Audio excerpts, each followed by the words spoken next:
You saw the massive headline. You saw the claims that Phil Mickelson's son is suing him and demanding every single penny of his inheritance. It sounds like the ultimate family betrayal. It sounds like a massive legal war over his fortune. But the actual legal documents tell a very different story about where his money is going. And the real reason his family is pulling away has nothing to do with an inheritance fight. The truth is much more complicated, and it starts with a sudden phone call he received at his private club. Every single exit door is locking at the exact same time for this legendary player right now. He is losing his safe spaces, his tour status is rapidly vanishing, and his closest friends are going completely quiet. The financial rumors were just a distraction from the real nightmare, because the most devastating blow was waiting for him inside his own home. We need to look at the exact moment that perfect world started falling apart, and it all began with a quiet withdrawal from the biggest stage in golf. That quiet withdrawal happened at Augusta National. He used his lifetime exemption to skip the Masters. Then he missed the PGA Championship for the exact same reason. 3 major championships gone in just 4 months. The golf media started asking questions he could not answer. Fans were confused. They wanted to know why the most competitive guy on the planet was just giving up. He thought he was just taking a brief break to handle a private issue, but he had no idea the public humiliation was already waiting for him at his own backyard. That backyard is the Farms Golf Club in Rancho Santa Fe. This was not just a random country club, it was his personal sanctuary. He had been a member there for decades. It was the place where he practiced, relaxed, and escaped the massive pressure of professional sports. But in the spring of 2026, the club leadership called him into the office. They did not just ask him to leave, they permanently ended his membership. Losing his private sanctuary was a massive blow to his daily routine, yet it was completely overshadowed by the financial disaster unfolding on his main tour. You have to understand what losing the Farms actually means for a guy like him. It is not just about where he hits golf balls. It is about losing his identity outside of the spotlight. For 30 years, he always had a place to belong. Now, the very people who hosted him for decades decided he was no longer welcome. This personal isolation was happening at the exact same time his professional safety net was completely disappearing. He had bet his entire late career on a new golf league that promised him generational wealth. But that league was built on foreign money, and that money was suddenly drying up. The club doors were locked, but the real nightmare was that the massive paycheck he risked his reputation for was about to vanish into thin air. That massive paycheck came from the Saudi Public Investment Fund. When he joined this breakaway league at age 51, he openly admitted he took the money. He did not hide behind fancy words about changing the sport. He just wanted the cash. For 3 years, it looked like the smartest move he ever made. But early this year, the fund informed the league they were pulling their financial support.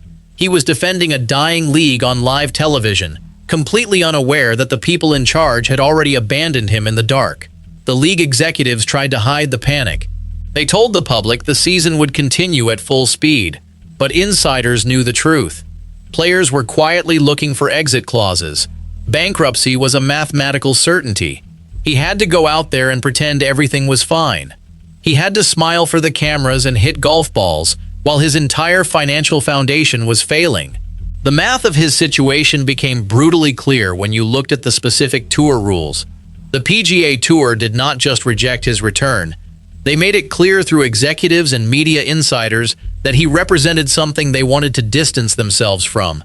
He was trapped in a dying league, but the true nightmare was that the door he locked behind him was now welded shut. He had his lifetime Masters and PGA Championship exemptions, sure, but those exemptions meant nothing if the tour funding dried up and he had nowhere else to play professionally. Industry analysts put it bluntly. They promised the public they would never see him in an official capacity with the main tour again. That was not speculation. That was the industry consensus. He was simply done. The younger players coming up through the ranks do not look at him the way the older generation did. They see the foreign money. They see the broken promises. When he walks onto the practice range at a major championship now, the conversations stop. They do not ignore him completely, because he is still a legend on paper. But the warm handshakes and the long chats about course strategy are gone. They just nod and walk away. That quiet rejection hurts more than any angry boo from the crowd. The crowd expects drama. The other players just expect him to fade away. Both sides of the golf world closed their doors, leaving him with nowhere to turn except the one place he thought would always protect him. That one place was his family. For 3 decades, he built something rare in the sport. He was beloved by the galleries and respected by his peers. Even people who did not follow golf closely knew his name and understood he represented something exciting about the game. He was the ultimate risk-taker. He gambled on impossible shots and took on massive debts when nobody else would. That willingness to risk everything was his entire identity. Think about the old days on the back nine at a major championship. He would pull out a driver on a tight par 4. He would hit a wedge from a bare lie. The crowd would lose their minds. They loved that unpredictability. They loved that he played by his own rules. But that exact same personality trait is what got him into this massive mess. He looked at the breakaway league and saw a chance to hit the biggest financial shot of his life. He thought he could control the outcome. He thought his name was big enough to make the new league succeed. He forgot that the golf establishment is much bigger than any single player, no matter how many major trophies are in the cabinet. But the choices he made in his 50s tested that identity to the breaking point. When his controversial comments leaked a few years ago, the response was swift. Sponsors walked away immediately. Equipment deals ended. The golf world did not ban him, but it simply began the process of forgetting him. The silence from his peers was loud, but the hardest truth was the one he had to face in the mirror every morning. He won a major championship at age 50, which should have been a redemptive moment. It should have been the time when people said they could move past the drama, but it did not work that way. The victory was celebrated by his new league loyalists and dismissed by traditionalists. He existed in a kind of professional limbo for years. He was still famous and still recognizable, but the conversation around him had fundamentally changed forever. He was no longer just the competitor or the personality. He became the guy who took the foreign money. That became his defining characteristic in the collective memory of the sport. Then came the events of this year. The sudden club ban did not create the story about his legacy. It just reopened the wound. It gave people permission to revisit every controversial choice and every questionable moment from his past. The golf media, which had been respectful during his years in the breakaway league, suddenly had a fresh angle to explore. Think pieces appeared examining his career through a completely new lens. Podcasters who defended him started asking much harder questions. The infrastructure of his professional standing, which had always felt permanent, began to show massive cracks. What makes this moment so devastating is not that he lost fans or sponsors. It is that he lost the assumption that he belonged in the highest circles of the game. For 30 years, he could walk into any room and be welcomed. Now he walks into rooms where people know his name, but they do not necessarily want to have the conversation. That is not being banned from a tournament, because being tolerated while being gradually erased is actually much worse. The most painful part of all this is the irony of his own gamble. He built his career on risk. He literally named himself after the thrill of pushing the edges. He understood that excitement comes from taking chances. But this latest gamble was different. It was a gamble in a game where he did not understand the rules. The house had more information than he did. His celebrity and reputation were the actual stakes, not just money he could afford to lose. Now at 56, he is facing the longest odds of his entire career. He has his major exemptions, but what does that matter if he has not won a major in years and his competitive relevance is fading? He could theoretically play the senior tour or do celebrity events, but that is not a real career. That is just a consolation prize. He could play for nostalgia, but the real cost of his final gamble was something no amount of prize money could ever fix. The question now is whether he can rebuild anything from this position. Not his tour status, because that is gone. Not his legacy as a pure competitor, because that already shifted years ago. He needs some version of a professional life that does not feel like exile. The golf world has not given up on him entirely, but the timeline to fix this broken reputation is rapidly running out. At 56, years matter in professional sports. Momentum matters. The opportunity to matter professionally does not stay open forever. What happened to him in the last 12 months is not just about losing a club or a tour. It is about losing the fundamental assumption that he would always have options. For 3 decades, no matter what happened, he could pivot and reinvent himself. Now those doors are closing simultaneously, and he is running out of time to figure out which one to try first. The tragedy of this moment is not that he made one wrong choice. It is that he made a series of rational-looking choices that compounded into something irreversible.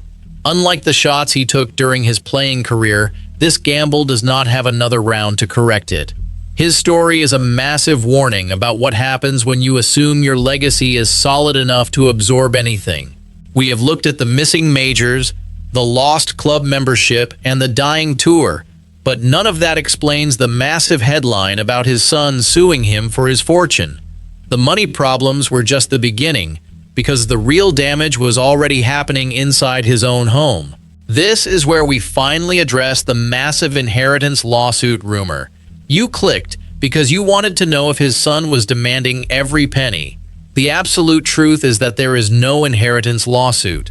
The headline you saw was completely fabricated by content farms looking for quick views. His actual wealth is safely locked in complex Nevada trusts, and his family is not suing him for a single dime. The real family crisis is entirely about health. The verified reason he skipped the Masters and the PGA Championship was a severe personal health matter involving one of his children. He stepped away from the biggest stages in the world to sit by a hospital bed, not to fight a legal battle over cash. Sitting in a hospital room is a completely different kind of pressure. There are no gallery ropes to keep the noise out. There are no cheering fans to boost your energy. It is just the quiet beep of medical machines and the worry in your wife's eyes. He is 56 years old. His body is already dealing with the normal wear and tear of 3 decades of professional sports. Adding the stress of a sick child on top of that physical exhaustion is a massive burden. He cannot just take a few days off and practice his way out of the problem. This is a situation where no amount of golf skill can fix the outcome. He just has to wait and hope.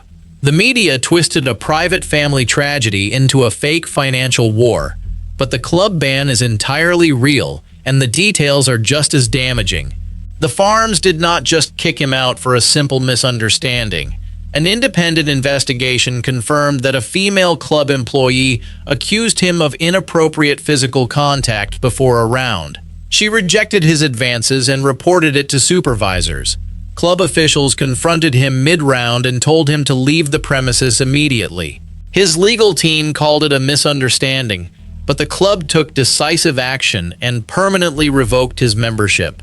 The fake lawsuit was just a smokescreen, because the verified truth about his club ban and his child's health is far more devastating to his public image.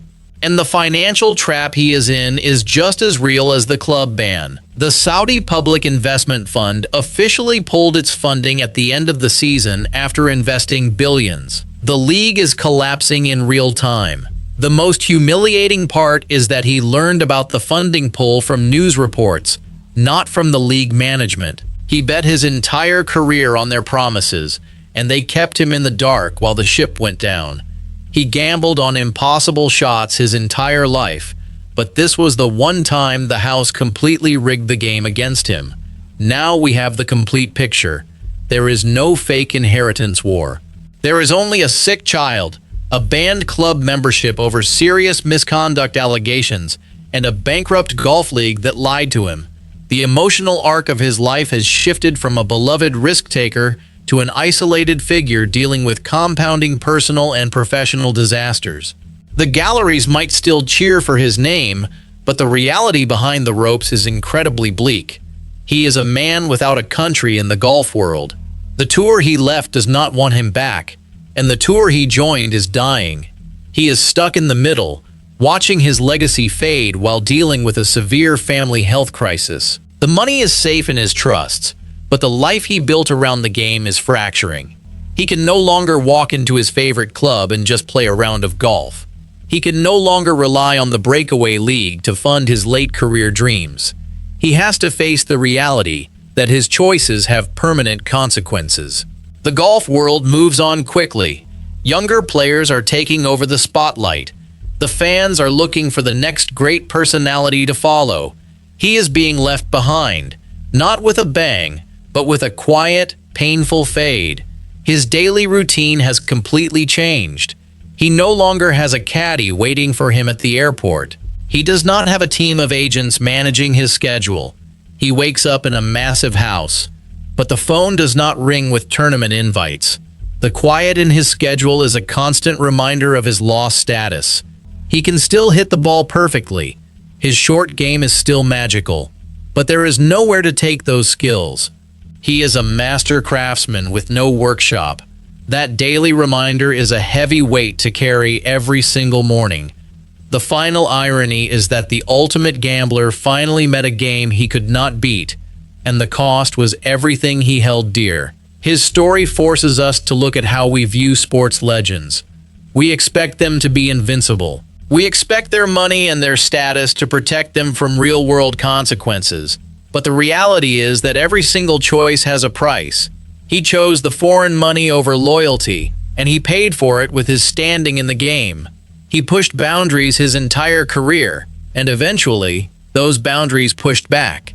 There is room for a redemption arc if he wants it, but he has to earn it away from the cameras.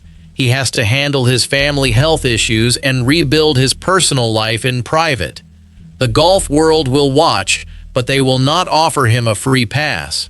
The legacy of the great risk-taker is now a cautionary tale about the limits of luck and the heavy cost of greed. I believe his legacy is permanently broken because he chose cash over loyalty. But do you agree he deserves a second chance? Let me know your thoughts below. If you want the unfiltered truth about golf drama, hit subscribe so you never miss an update. Thanks for watching, and we will see you in the next video.